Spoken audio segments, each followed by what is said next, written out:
چیزوں سے بچو، اجتنبوا السبع الموبقات، 7 ہلاک کر دینے والی چیزوں سے اپنے آپ کو محفوظ رکھو۔ قالوا یا رسول اللہ صلی اللہ علیہ وسلم، نے کہا یا رسول اللہ وہ کون سی چیزیں ہیں؟ وما ہن، وہ کون سی ہیں؟ قال، نبی کریم صلی اللہ علیہ وسلم نے ارشاد فرمایا الشرک باللہ، پہلی چیز کیا ہے؟ اللہ کے ساتھ کسی کو شریک ٹھہرانا، وہ ذاتی طور پہ ہو، وہ صفاتی طور پہ ہو، وہ صفات کے تقاضوں میں ہو، وہ عبادات میں ہو، کسی بھی صورت میں جو شرک ہے وہ نہیں ہونا چاہیے۔ وقتل النفس التی حرم اللہ الا بالحق، اور دوسری بات جو میرے نبی پاک نے ارشاد فرمائی وہ یہ ہے کہ کسی جان کو ناحق قتل کرنا۔ اب مومن کو ناحق قتل کرنے کے بارے میں قرآن کہتا ہے وَمَن يَقْتُلْ مُؤْمِنًا مُتَعَمِّدًا فَجَزَاؤُهُ جَهَنَّمُ خَالِدًا فِيهَا وَغَضِبَ اللَّهُ عَلَيْهِ وَلَعَنَهُ، اور پھر فرمایا کہ وہ ہمیشہ ہمیشہ کے لیے جہنم میں رہے گا جو کسی بھی مومن کو جان بوجھ کر قتل کرتا ہے۔ فَجَزَاؤُهُ جَهَنَّمُ، وہ جہنم میں جائے گا، خَالِدًا فِيهَا، وہ ہمیشہ ہمیشہ کے لیے اس میں رہے گا، وَغَضِبَ اللَّهُ عَلَيْهِ، اللہ کا اس پر غضب ہوگا اور اللہ کی لعنت ہوگی اور وہی اس کا ٹھکانہ ہے۔ یعنی کسی بھی جرم کی اتنے غصے کے ساتھ اتنی زیادہ سزائیں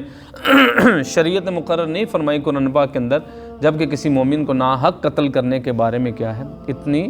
زیادہ شرائط اور اتنی زیادہ سزائیں جو ہیں وہ نافذ ہوئی ہیں، اللہ تعالیٰ نے قرآن پاک میں نافذ فرمائی ہیں۔ تو پتہ یہ چلا کہ کسی نفس کو، کسی مومن کو قتل کرنا یہ ہے انتہائی جو ہے وہ سنگین جرم ہے، اور ناحق قتل کرنا، اس لیے فرمایا کہ کوئی بھی جب کسی شخص کو ناحق قتل کر دیتا ہے تو یہ کیا ہے، اس کو ہلاک کر دینے والی چیز ہوتی ہے۔ آج اگر ہم اپنے معاشرے پر نظر دوڑاتے ہیں تو چھوٹی چھوٹی باتوں پر قتل و غارت ہو رہی ہے، چھوٹے بچوں سے لڑائی شروع ہوئی اور خاندانوں کے خاندان تک اس میں کیا ہو گئے، اجڑ گئے۔ چند کاغذ کے ٹکڑوں پہ لڑائی ہوئی، زمین کے ایک ٹکڑے پہ لڑائی ہوئی، اور دیکھتے ہی دیکھتے لڑائی جو ہے وہ کئی خاندانوں کو نگل گئی۔ اس لیے یہ جو لڑائی کی ایک وجہ تھی اس میں شامل جو ہوتا ہے وہ غصہ ہوتا ہے، لہذا غصے کو جو شخص کنٹرول کر لیتا ہے وہ بہت ساری برائیوں سے کیا ہو جاتا ہے، بچ جاتا ہے۔ یہ انسان کے جو غصہ دلا رہا ہوتا ہے وہ ایک شیطان ہوتا ہے، وہ شیطان جو ہے وہ انسان کی رگوں کے اندر دوڑ کر اس کے خون کھول رہا ہوتا ہے اس وقت، اور اس کو جو ہے وہ غصہ دلا رہا ہوتا ہے۔ نبی کریم صلی اللہ علیہ وسلم کی شریعت مطہرہ سے جو چیزیں ثابت ہوئی ہیں کہ غصے کی حالت میں کون سے معمولات کرنے چاہیے،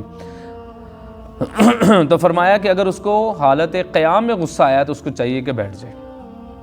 اور اگر بیٹھے ہوئے غصہ آیا تو اس کو چاہیے کہ وہ لیٹ جائے، وضو کرے، ٹھنڈا پانی پیے، یا وہ جگہ چھوڑ جائے۔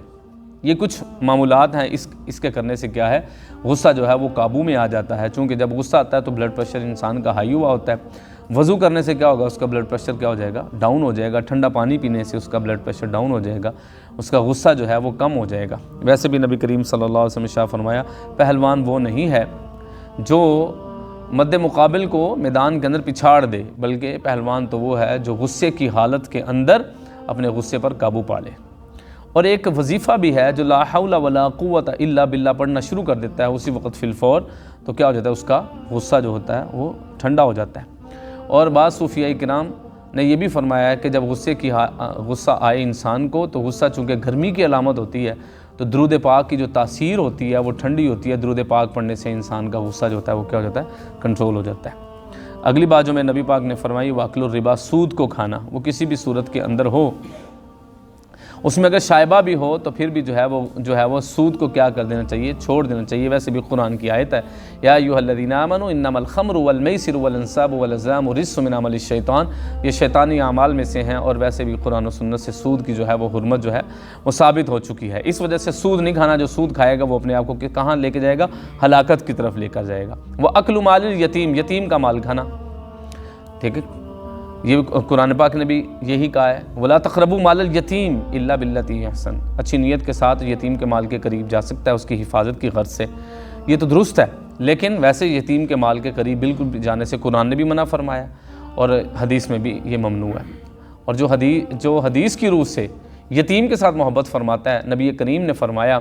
کہ انا وکافل الیتیم کذا و کذا، یتیم کی کفالت کرنے والا اور میں قیامت والے دن اس طرح اکٹھے ہوں گے جیسے یہ دونوں جو ہے وہ انگلیاں اکٹھی ہیں۔ مطلب کیا، ڈیفینیٹلی حضور کے ساتھ جڑ گئے، جو حضور کے ساتھ جڑ گیا اس کو کیا ہے، خیر ہی خیر ہے، اس کے مقدر میں جنت 100% اللہ کی ذات نے لکھ دی ہے۔ اور نبی دو عالم صلی اللہ علیہ وسلم نے اپنے اسوہ سے بھی یتیم کے ساتھ محبت کرنی سکھائی ہے۔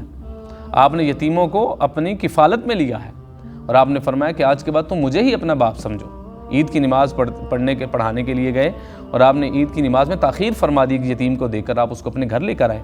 آپ نے اسے کویشچن کیا، بھائی تو نے کپڑے اچھے کیوں نہیں پہنے ہوئے، تم کیوں نہیں کھیرے، باقی سارے بچے کھیرے؟ فرمایا کہ میرے باپ جو ہیں وہ شہید ہو گئے ہیں یا فوت ہو گئے ہیں۔ تو آپ نے ان کو اپنے ساتھ لیا، ان کو نہلایا دھلایا، کپڑے پہنائے، اور جب تک اس کو اچھا کھیلتا ہوا دیکھ نہیں لیا اس وقت آپ جو ہے وہ عیدگاہ کی طرف تشریف لے گئے۔ تو یہ باتیں میرے نبی کے اسوہ سے ثابت ہیں۔ اور جو یتیم کے ساتھ برا سلوک کرے گا، آپ نے کیا فرمایا کہ وہ کیا ہے، وہ ہلاک ہو جائے گا۔ اس لیے اگر چچا کے ذمہ کفالت آ گئی ہے تو اس کو چاہیے کہ باپ بن کے دکھا دے، تایا کے ذمہ کفالت آ گئی تو اس کو چاہیے باپ بن کے دکھا دے۔ اسی طرح اگر کوئی بچہ یتیم کسی کی کفالت میں چلا گیا ہے تو اللہ کی رضا کے لیے اس کی خدمت کرے کہ اس کے اندر میری جنت چھپی ہوئی ہے۔ اگر اس کو اس نے راضی کر لیا تو 100% اللہ کی ذات کیا ہوگی، راضی ہوگی، اور جس سے اللہ کی ذات راضی ہو جائے اس کے مقدر میں جنت ہی جنت ہے۔ اور آگے آپ نے فرمایا جہاد کے دن جو ہے وہ دشمن کو پیٹھ دکھا کر بھاگ جانا، یعنی وہ میدان جہاد چھوڑ کر بھاگ جانا، تو یہ فرمایا وہ بھی اس نے اپنے آپ کو کیا کر دیا، ہلاکت میں ڈال دیا۔ تو یہ اللہ کی ذات نے یہ جان دی تھی نا، تو پھر ڈر کے بھاگ کیوں رہا ہے، دشمن کے سامنے کھڑا ہو جائے۔ اب اگر مقدر میں شہادت لکھی ہے تو اس سے بڑی اور کیا چیز ہو سکتی ہے۔ پھر آخری چیز جو میرے نبی نے فرمایا، ایک چیز چھوٹ گئی، وہ جادو تھی، جادو کرنا۔ جو کسی کے اوپر جادو کرتا ہے، جادو ٹونے کرتا ہے، تعویذ دھاگا کسی کے اوپر کرواتا ہے کہ اس کی وجہ سے اس کو نقصان ہو جائے،